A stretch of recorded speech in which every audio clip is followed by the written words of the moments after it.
Hey, this is Pastor Dan, and this is our devotion for week 4 of our series, The Third Day, based on the book of the same title by our bishop, Tom Berlin. This week we're looking at the story of the walk to Emmaus. And you probably know that Jesus had 12 disciples, but he also had a larger group of people that followed him around just about everywhere he went. And that included Jerusalem, the weekend that he was crucified. 2 of these followers, they had experienced his execution on Friday night.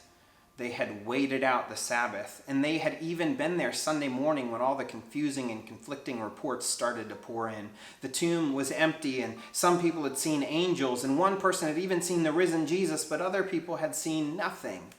Rather than sticking around to figure out what was actually true, these 2 decided to just leave, to head home or to head on to whatever was next, just get on with their life. And who can blame them? I mean, the person that they had loved and trusted, the person in whom they'd placed all of their hope and faith was dead, and as far as they knew, dead people stayed dead. Last week we said definitively that doubt was not the opposite of faith. Despair is the opposite of faith, and despair is a lack of hope, and I think this is where we find these followers of Christ. As they're walking down this road to Emmaus, a stranger joins them and says, "What are you talking about?" And they say, "Are you serious? Are you the only one that doesn't know what happened this weekend?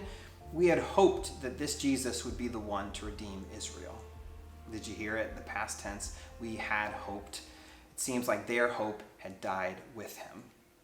Well, the good news of the story, this thing to focus on, is that the risen and resurrected Jesus was with them in the depths of their doubt and despair, in the depths of their grief, even though they didn't recognize him.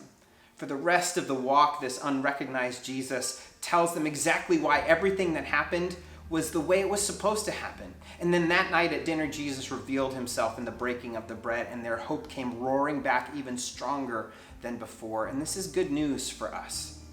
There's an aspect of Wesleyan and United Methodist theology known as prevenient grace. It's the presence and activity of the Holy Spirit in our lives even when we don't recognize it, especially before we recognize it.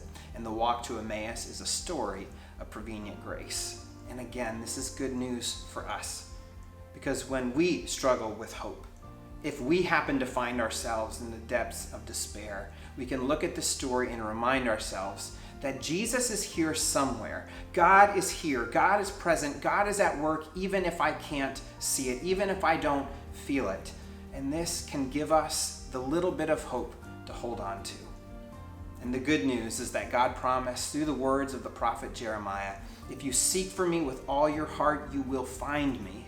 You will be found, and I will be found by you."